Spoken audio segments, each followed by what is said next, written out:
want to continue with this this chapter here in this book.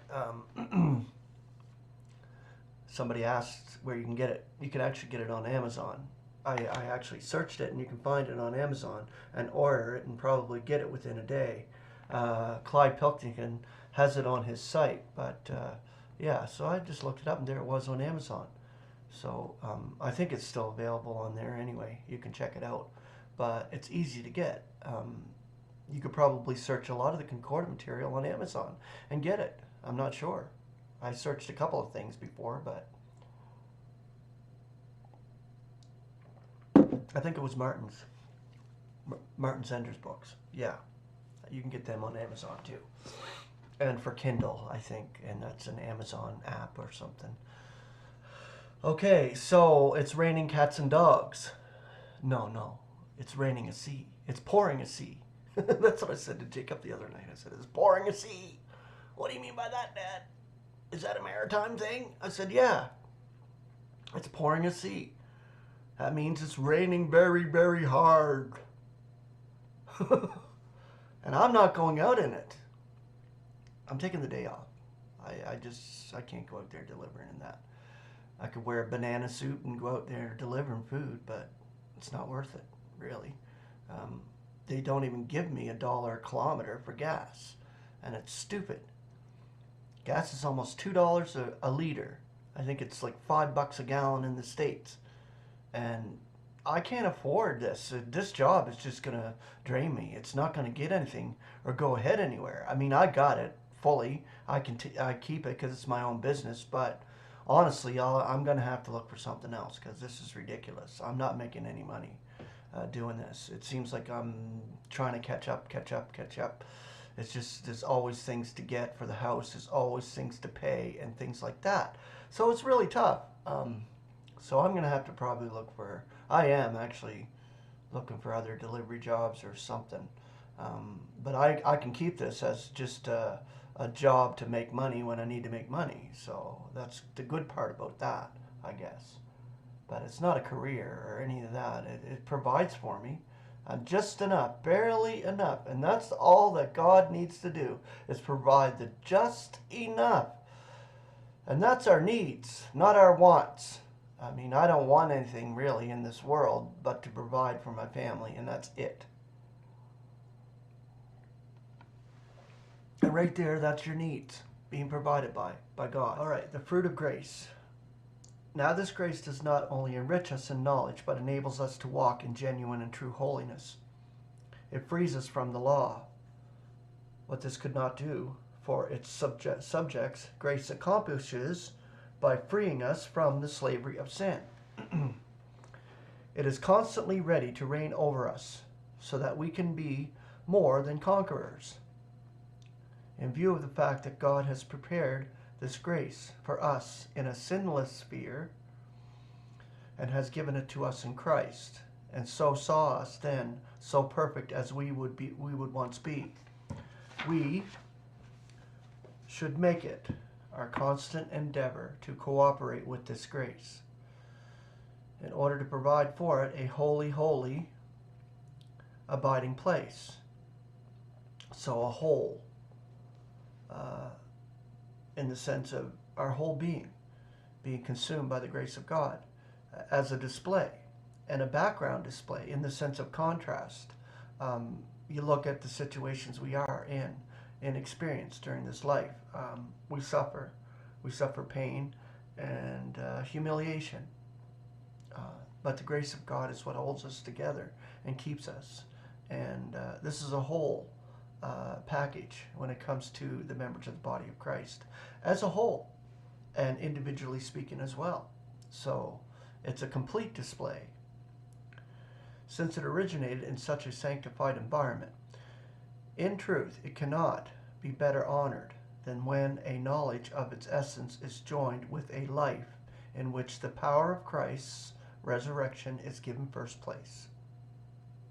A display of transcendent grace. The operation of this mighty grace does not exhaust itself during a short earthly career.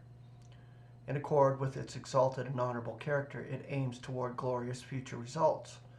until God accomplishes his Aeonian plan on a plane far above that of Israel. It is at work in order to train and prepare us for our grand vocation among the celestials. That is, that in the oncoming eons he should be displaying the transcendent riches of his grace in his kindness to us in Christ Jesus. For in grace are you saved. Ephesians 2, 7 through 8. Now we became acquainted with the highest goal that God had in view when, in that early origination of his plan, before Aeonian times, he gave us a special grace in Christ Jesus, that we in the future, in the oncoming eons, should be for the laud of his glory, or the praise of his glory, for the whole creation. To this display belongs above all what grace accomplishes in us, and what it makes of us while still on earth, that is, its instruments. First it used itself for us, so that it could use us for itself. So grace used itself for us, so that it could use us for itself as a display.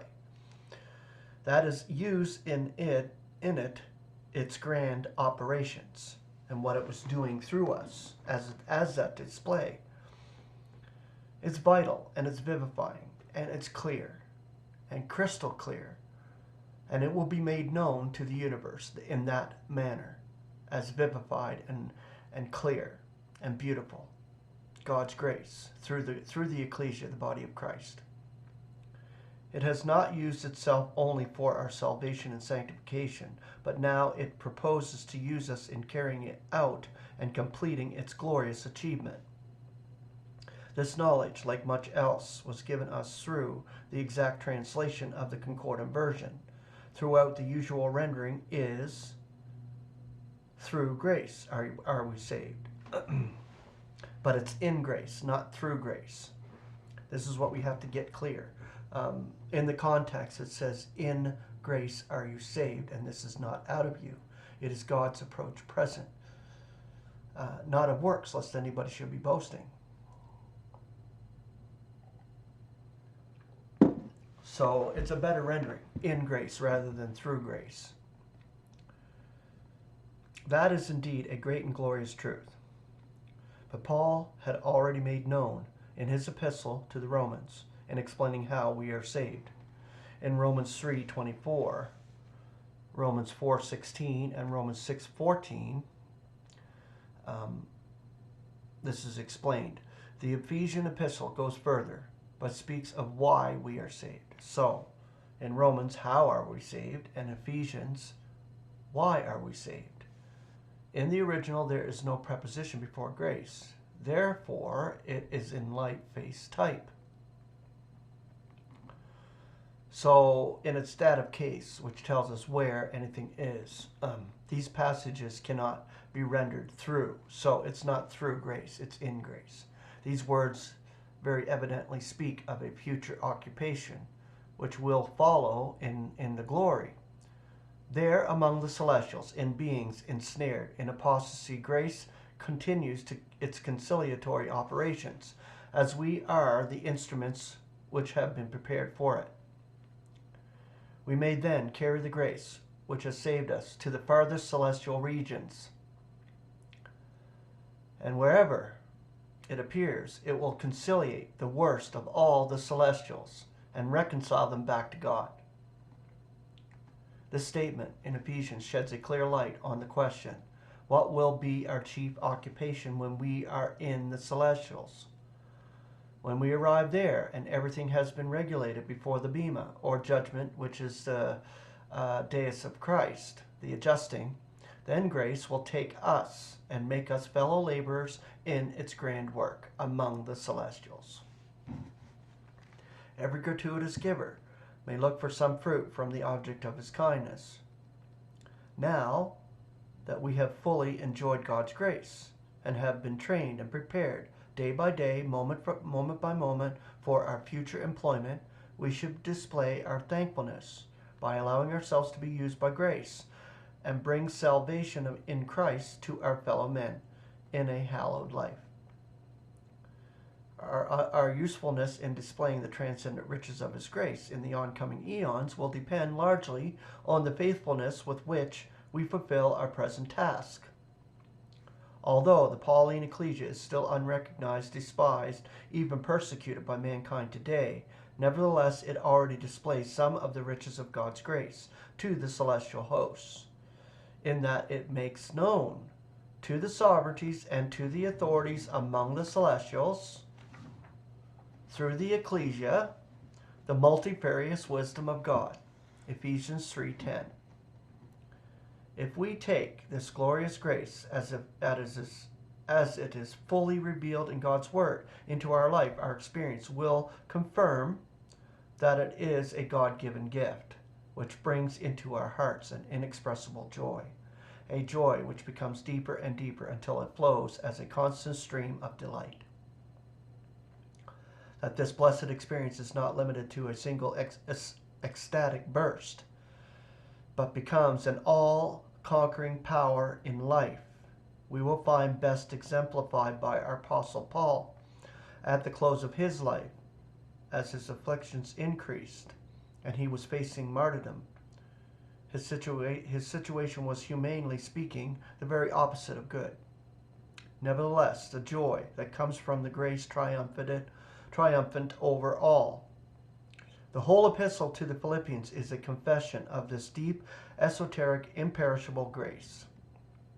Here we have a sublime example that this joy, which is a growth of grace, is steadfast in the midst of our heavy affliction, even in the face of death, for it is rooted in God Himself.